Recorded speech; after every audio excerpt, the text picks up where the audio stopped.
Recording. Here we go. Exercise 3D. So I said the essence of chapter 3, what you want to learn from transformations is exercise 3D. What's 3D? 3D is that they're going to give you a set or sequence of transformations, so description, and your goal is to then give us the equation that represents that transformation. So they will always have to give you an equation. They have to tell you a sequence of transformations, and then your goal is to tell us, well, what's the new equation? Okay? Whereas 3D is backwards. Backwards in the sense that they'll give you the new equation, and you've got the original equation, and they'll say, well, what's the transformation? Tell us the sequence. Write down the description. That's the difference between the two. Okay? So let's have a look at this example here. This is from textbook question, question 4G, 4.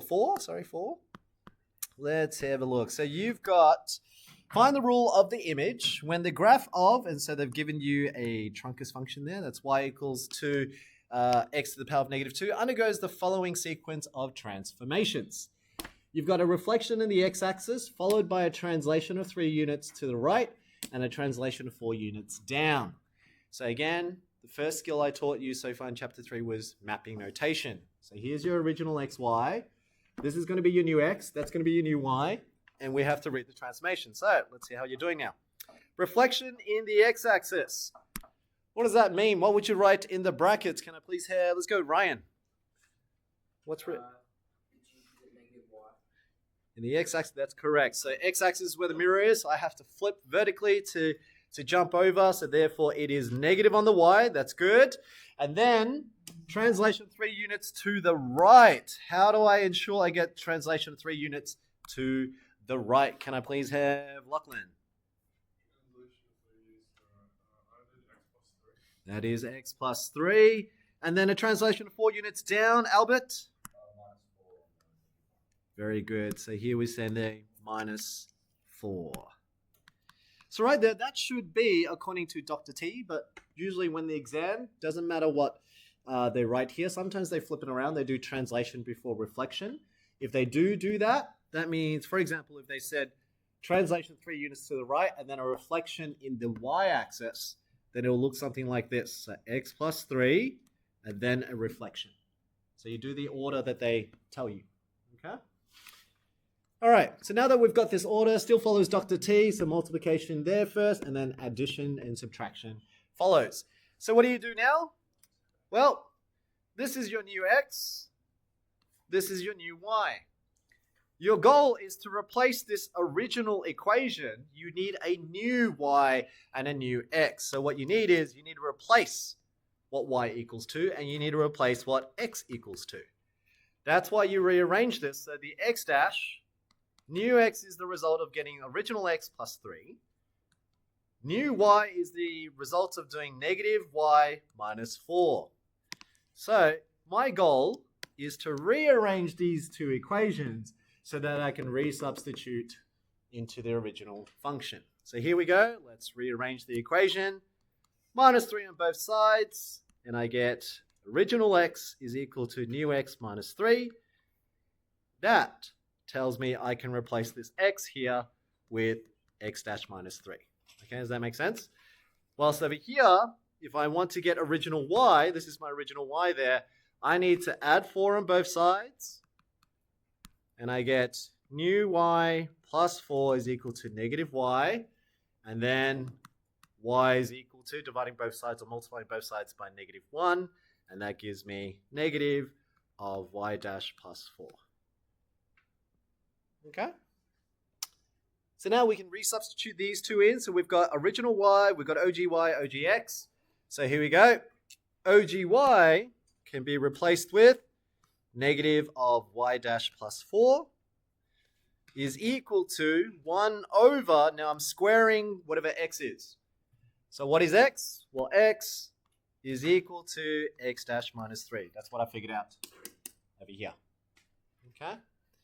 So by replacing all that now, that is your new equation, except if you were to type this in your calculator, you need y, the subject. That's why you move everything across. So here again, we move it back. So we times both sides by a negative, and you will now have y dash plus 4 is equal to negative of 1 on x dash minus 3 squared. Then to move the 4 across, you minus 4 on both sides. So y dash is equal to negative 1 on x dash minus 3 squared minus 4. And that is the equation of my new one. Now, like I said in your exams, don't put the dashes. Okay, the dashes just to help you see which one's the new, which one's the old. The new equation should just be y equals to negative 1 on x minus 3 all squared minus 4. And over time, you will be able to start seeing the pattern, and you don't have to do this technique. As you can see here, that negative y is negative on the function. That minus 4 is still apparent on negative 4 over here too. So that's why when you look at an equation, you can see straight away, minus 4 plus 4 goes up or goes down. And that negative that you see is always going to be on a reflection of the x-axis. The only things that's tricky is what you're doing to the x. In this case, x minus 3, you notice that it's the opposite what you have here. So that x minus 3, you'll start to learn to read that that is actually just moving to the right by 3. And those kind of skills is what will help you do exercise 3E much quicker. Okay? So far, so easy?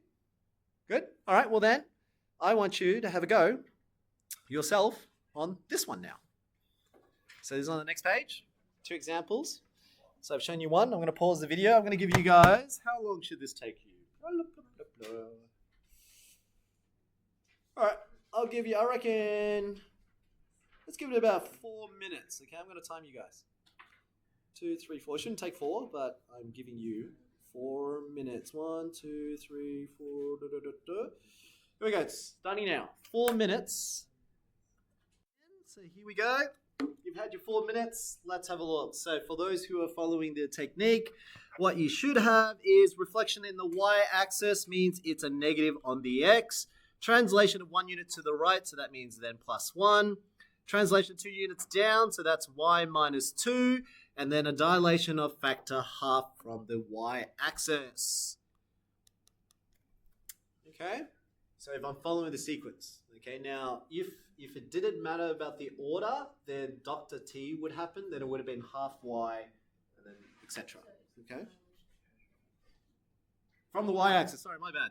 I saw the x-axis. So let's go back to that. From the y-axis, again, from the y-axis, you're moving away, so it should be affecting the x, and that should then be times by half there. Okay? All right. So for those who don't know, when we have half, what that actually means is rather than a stretch, it's a compression. Okay, so it should feel like all the x values get pushed in together towards the y-axis. That's what half is. And you'll see it in the graph as I show you. So the technique you would have got is this is your new x. New x is equal to half times negative x plus 1. Whilst the other one is this is new y. So new y is equal to original y minus 2. Rearrange the equation, so I'm going to times 2 to both sides, and I get 2x dash is equal to negative x plus 1, minus 1 on both sides, so 2x dash minus 1 is equal to negative x, and then finally, original x is negative of 2x dash minus 1. That's one transformation. Then the other one is, well, you just add 2 on both sides, so y dash plus 2 equals original y. So your new transformation equation should look something like, if it starts off with y equals 1 on, x to the power of a third, then what I'm replacing is, I'm replacing that y, and that y now becomes y dash plus 2 is equal to, instead of x to the power of a third, it is now negative of 2x dash minus 1 all to the power of a third. Okay, so I just pretty much substitute that to where x is. Minus 2 on both sides. And you get y dash is equal to negative of 2x dash minus 1 to the power of a third minus 2. Now inside the brackets you can totally simplify that. If you like, you can multiply the negative in and then the negative in. And that would give you negative 2x dash plus 1 all to the power of a third minus 2. Can I get a show of hands who got the mapping notation correct? Okay, keep your hands up if you then got the original x correct. Okay, so if you made a mistake, it could just be, and no, that's not a mistake if you just simplified the brackets, that's okay. And then, hands up, you keep it up if you had the new transformation equation correct. Okay, very good, excellent. So, let's visualize, let's see, if I type in this equation, does it truly represent what we wanted? We want a reflection of the y-axis, we want it to move to the right, and we want it to also move 2 units down, and a dilation of factor half from the y-axis, right? So here we go. We're going to look at this and let's do this. So if I go back to this, I got y equals to negative 2x plus 1. Actually, I'll do it in pieces so you can see. So negative x to the power of 1/3. That should be a reflection in the y-axis. So the mirror is here. Whatever's on this side flips over here. Whatever's on this side flips over there. So that's true. So having a negative in front of the x inside the 1/3, that does work. The next one is, and I'll show you the dilation as well so you can see. See that half, and if I put a 2, can you see that little slight difference that it just happened? Let me just do it again. So this is 1, this is 2. 1, 2. It's a bit hard to see, but it's almost like I'm pushing. I'll make it larger. Let's make it 5, 6, 7, 10, 100. See what's happening? It's a compression. See, I'm pushing it in. All the x values essentially get well, that's 1,100 actually. What actually is happening is 1 over 1,100th factor. I'm dividing it by 1,100. That's why each x value gets really small. It feels like compression.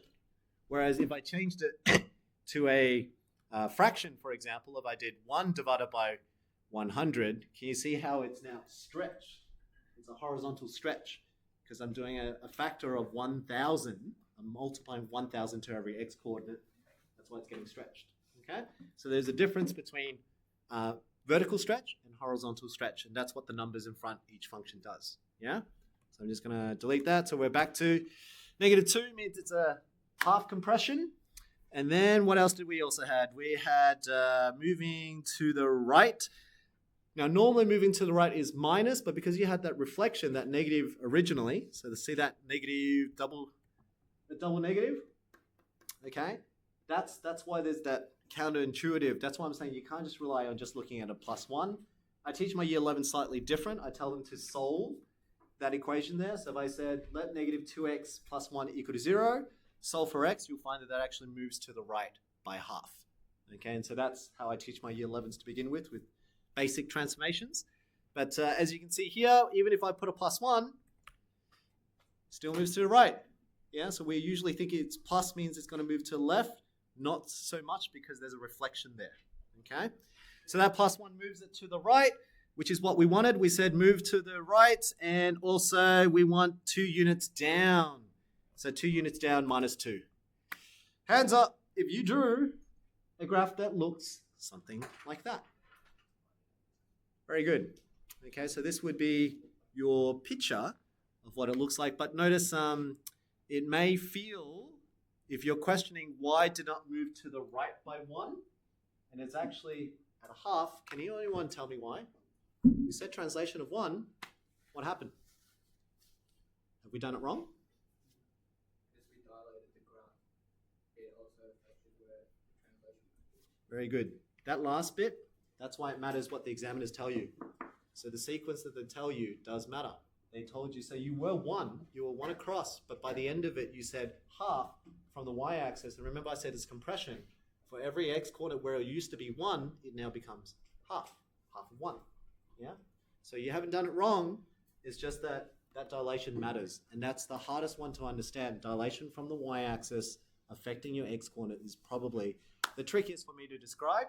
But if you follow the technique, you can't go wrong. That's the idea. Okay, so if you blindly trust me and you just follow the technique, you'll be fine. Stick to that, and then you'll know where to move on your graph. Okay? So, well done. That is your graph over there. I'm just going to screenshot that and just paste it in.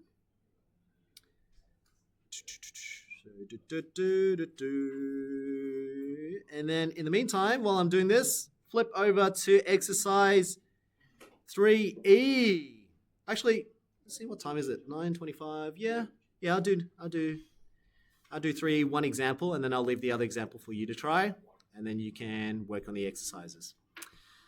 All right, team, here we go. Let's go to 3E. I'll stop this video here.